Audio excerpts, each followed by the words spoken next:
right, it's time for some Mario Superstar Baseball. But this time, it's a roast battle. Figures. Because knowing Cartman, he'll spend more time insulting us than actually swinging a bat. Yeah, dude. Last time we played, he spent 3 innings arguing with the umpire. And the umpire was a vending machine. Cartman doesn't swing bats. He swings tantrums. He's gonna talk trash until someone hits the ball into his mouth. I just hope he doesn't eat the baseballs thinking they're powdered donuts. Observation. Cartman's probability of hitting a ball is lower than Squidward's chance of smiling. And that's saying something. Oh, don't drag me into this, but fine, yes, he's hopeless. Cartman? Please. The only workout he's ever done is lifting a cheeseburger. Forget the bat. Someone should hand him a fork and maybe he'll finally swing. Cartman on a baseball team? That's like putting a hippopotamus on a surfboard. He has the batting stance of a potato. Scientifically proven. Oh, we should just use him as the ball instead. Physics would actually agree with that. Wait, so Cartman's not the ball already? I've seen trolls with better coordination. Chalk zone called. Even my doodles can hit better than Cartman. Oh, ha ha, very funny, Snap. At least I'm not some crayon reject living in a coloring book. Newsflash, dude, you're literally fan art that got lost in the mail. All right, enough trash talk. Let's settle this on the field. Time to start the game and see who can actually back up their roasts. Ladies and gentlemen, the time for banter is over. The roasts have been served. The teams are ready. And what you've all been waiting for is finally here. The real showdown. Let's light it up. Ready? Go! Oh, Monsters, Inc. taught me that scaring kids is profitable. So basically, it was the original YouTube Kids content farm. Mike Wazowski looks like a lime that rolled under the couch and grew legs. And Sully's just a furry carpet with a LinkedIn account. Randall tried so hard to be scary, but ended up looking like a rejected gecko mascot for Geico. Boo was braver than the entire cast of The Walking Dead combined. Let's be real, Roz was just every DMV worker we've ever met. I'm watching you, Wazowski. Yeah, and making me wait in line for 3 hours. Monstropolis was powered by screams. Bro, if they came to my high school cafeteria, they'd have infinite energy. Mike's girlfriend Celia looked like Medusa if she worked at Applebee's. They say Sully's the top scarer, but the real nightmare was the animation of human kids in 2001. Yikes. Randall lost to a toddler in a pink t-shirt. Career ended before it even started. Let's be honest, the door vault scene was just Pixar flexing like, look at all these doors we rendered. Boo calling Sully Kitty was cute. But if my kid dragged home a 10-foot blue monster, I'd be calling animal control. Scream canisters? More like overpriced Capri Suns. Water News said, I'll kidnap 1,000 children before I let this company die. Bro, calm down. It's not that deep. It's corporate America. Mike tried to pose for that magazine cover and got blocked by the barcode. That's his whole life summarized. You know what's scarier than Randall? Pixar announcing Lightyear. Boo disappearing at the end was sad. Until you remember she's probably telling her therapist about it now.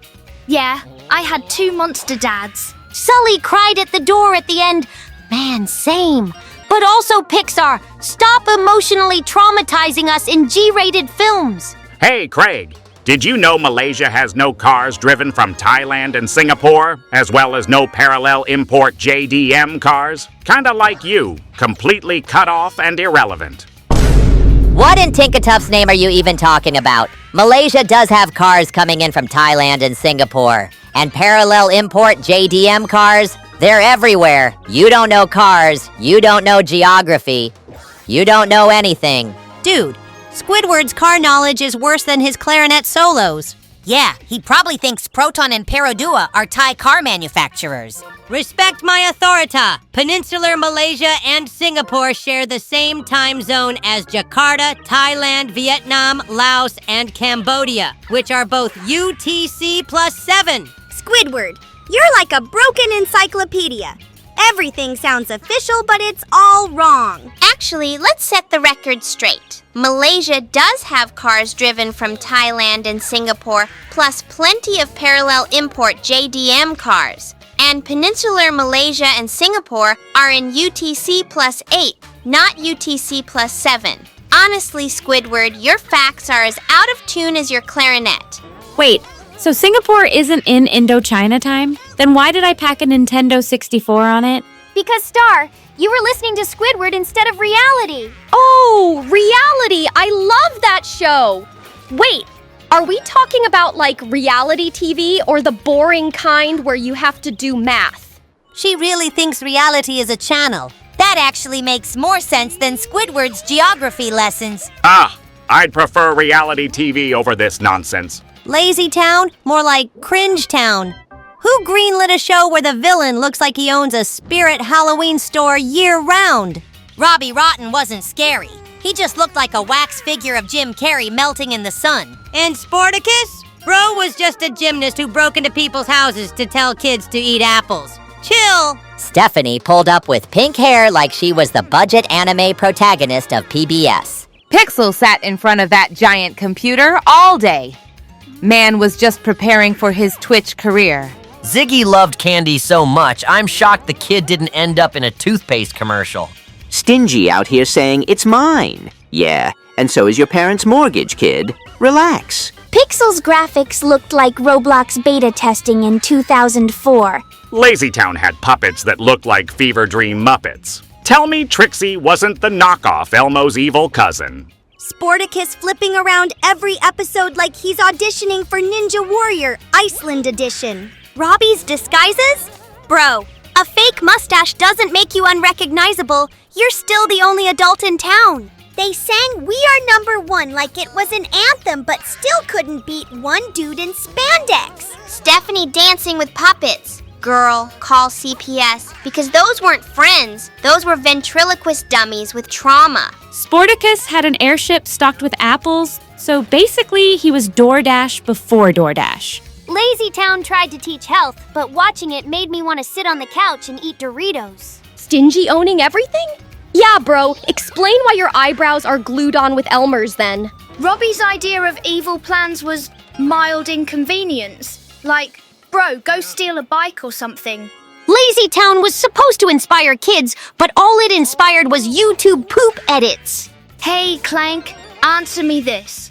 Is fast food better than airline food and school cafeteria food? Or are you just gonna calculate the calories while we all starve? Processing. Fast food is indeed superior. Probability of enjoyment, 72%. Airline food ranks lowest with a probability of edible enjoyment at only 13%. School cafeteria food sits in the middle at 34%. Conclusion. Fast food wins, but only if Cartman doesn't eat it all first. Curse you, Clank! Fast food is gourmet cuisine! Dude, airline food tastes like it was made in the cargo hold. Clank didn't need to run the numbers for that. School cafeteria food is so bad, I'd rather actually listen to Cartman sing for an hour. Scientifically speaking, they're all terrible, but fast food at least has some quality control. School cafeterias, not so much. Wait, are vending machine snacks a food group? Because I'd rather eat those. Honestly, all of it is garbage. I'll stick to my kelp salad, thank you very much. Sheldon isn't a genius. He's just Google with a bad attitude. Facts. Bro acts like saying bazinga is a personality trait. Leonard spent the whole series trying to date Penny like, bro, just download Tinder and move on. Penny was the only normal one, basically babysitting 4 science experiments gone wrong. Raj couldn't talk to women for 5 seasons, but somehow still had better riz than Sheldon. Howard wore those tight pants like he was auditioning for a rejected boy band called Quantum Sync. Nah, bro, looked like if Beetlejuice worked for NASA. And his mom screaming off screen sounded like a kaiju attack every time. They had so many celebrity cameos, like, wow, Stephen Hawking really wasted a guest spot on Bazinga, the sitcom. The laugh track worked harder than the writers. Half the time it was just people breathing and ha ha ha. Yeah, every joke was like, knock knock, I'm socially awkward. Cue laughter. Bernadette sounded like a cartoon chipmunk who inhaled helium, but somehow was the scariest character on the show. Amy Farrah Fowler was literally Sheldon with bangs. That's the character development. They made science look cool by making it completely unwatchable. True, man. They turned Star Wars and comic books into punchlines. Nerd culture deserved better. Stuart the comic book guy? Bro was the saddest character. Basically a background extra that never clocked out. And don't get me started on that theme song. Bare Naked Ladies really said, "Here's Wikipedia in rap form." The Big Bang Theory ran for 12 seasons. And not once did it make me laugh harder than Raj's dog Cinnamon. That chihuahua carried the whole show. Hey Slink Man, what's Heart-Tect? Is it like heart-shaped art supplies? No, Lenny. Heart-Tect is actually Suzuki's lightweight platform for their cars. It's about fuel efficiency and handling, not crayons. Dude, leave it to Lenny to think an automotive chassis platform is a craft kit. Respect my authority. Heart-Tect is the new boy band from Japan. Cartman, you wouldn't know a car platform if it ran you over. Technically, Heart-Tect is Suzuki's modular architecture, first introduced around 2014. It improves rigidity while keeping the weight down, but somehow, this conversation still makes less sense than Squidward's time zone lecture. Oh, please, they should have named it Despair-Tect after this entire game. Wait, so it's not like a magical heart spell? Because if it's not sparkly and doesn't shoot lasers, I'm not interested. It's literally just a car platform, Star. Calm down. Although, to be fair, it does sound like something you'd find in a cheesy romance novel. The Sims is just a dollhouse for adults who can't afford real furniture. Yeah, it's basically IKEA simulator with extra crying. Building houses is fun until you realize the Sims can't get to the toilet because of one chair. And half the time, they set the kitchen on fire just trying to make toast. The career system? Bro works one day as a janitor, then gets promoted to astronaut by Friday. Facts. Sims climb the job ladder faster than Nepo babies in Hollywood. Their language Simlish sounds like drunk karaoke. And yet, every Sim song in Simlish somehow slaps harder than Top 40 radio. The Grim Reaper showing up like an Uber Eats driver, casual as heck. Babies in The Sims? They're just burritos with eyes that cry nonstop. Pets? Half the time, the dogs walk through walls like paranormal investigators. And don't get me started on pathfinding. Two Sims will fight over a doorway until they starve. The pool ladder removal trick is basically child's play for psychopaths. And trapping Sims in a 1x1 room with no door? That's not a game. That's Saw Light. The mods community? Bro, they turned The Sims into an R-rated fever dream. And the expansion packs, EA will sell you weather for $40. Weather! Sims moods change so fast. 1 second, happy. Next second, crying in a puddle. At the end of the day, The Sims is just digital torture with furniture shopping, and we keep playing it anyway. Hey, Clank! You're the robot here. Are there any plans for Peninsula Malaysia and Singapore to change their time zone to UTC +7? Or is UTC +8 just like a temporary thing they're borrowing? Correction. Peninsula Malaysia and Singapore are permanently UTC +8. There are no official plans to shift to UTC +7. Your assumption is inaccurate. Exactly. Historically, Singapore did use UTC +730, but since 1982 it's been aligned with Malaysia at UTC +8. So no, it's not temporary. It's been 40 years. Honestly, you all need geography lessons. Wait, so if Singapore isn't UTC +7, does that mean I can wake up at 5 at sunrise? Star, that's not how time zones work. Singapore isn't hopping timelines. It's simply standardized to match Malaysia. But sure, let's blame Waffles for international chronometry. You're all ridiculous. None of you even understand time zones, but at least I sound sophisticated when I get them wrong. No, Squidward, you don't sound sophisticated. You sound like Google Maps after it's been dropped in the toilet. Wrong directions, bad info, and nobody listens to you. Speaking of being wrong, let's talk Home Alone. Kevin McAllister wasn't a kid. He was a future serial killer in training. Those traps were war crimes. For real, bro turned his house into a Saw movie. Jigsaw was taking notes. Harry and Marv were the worst burglars ever. How you get bodied by a paint can. Marv stepped on a nail barefoot and still kept robbing. Man had the pain tolerance of a Dark Souls boss. Kevin ordering pizza with a VHS tape was the original DoorDash scam. And let's not forget, his family left him twice. Child Protective Services, nowhere to be found. Buzz was supposed to be Kevin's brother, but he looked like the school bully DLC pack. Bro, his tarantula got more screen time than half the family. The Wet Bandit's biggest flex was flooding people's houses. Bro, you're not villains, you're just bad plumbers. Kevin screaming in the mirror with aftershave? That was puberty hitting early. Kate McAllister flew all the way back from Paris just to yell, Kevin! Again. That's the sequel right there. Old Man Marley with the shovel? Legend. Saved Kevin at the end, but also gave me nightmares. Dude looked like Santa on parole. The whole airport scene? Bro, they sprinted through O'Hare like it was Mario Kart Coconut Mall. Harry lost his gold tooth in the middle of a robbery. Man really dropped his OnlyFans content. Marv getting hit with bricks in the sequel? Dude's skull should have been jelly. Plot armor is insane. Kevin had an entire cheese pizza to himself. That's not a trap, that's the American dream. The McAllister's mansion was huge. Bro, if you can afford that, just buy better locks. End of the day, Home Alone taught us one thing. You can survive anything as long as you're a rich white kid with power tools. Hey, Squidward, have you ever watched True in the Rainbow Kingdom? No, Hilda, I don't watch that show. I prefer actual culture, not rainbow hairballs and magical kittens. Okay. What about Ranger Rob? No, I don't watch that either. My life is already unbearable enough. Fine.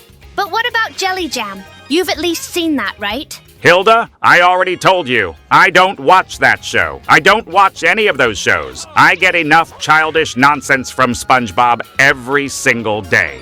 Dude, Squidward's so miserable he can't even sit through kids' shows. That's like a new low. Yeah, even my dad can watch cartoons without crying about it. That's just sad. Honestly, Squidward, if you can't handle kids' shows, maybe just admit you've got less joy in your life than a broken vending machine. Ha! And that's still more joy than your clarinet brings, Squidward. Exactly. Even cynical intellectuals like me can recognize the creativity in kids' programming. You're not cultured, Squidward, you're just bitter. Yeah, you're like a rainbow that tripped, fell, and decided to be gray forever. Star's right.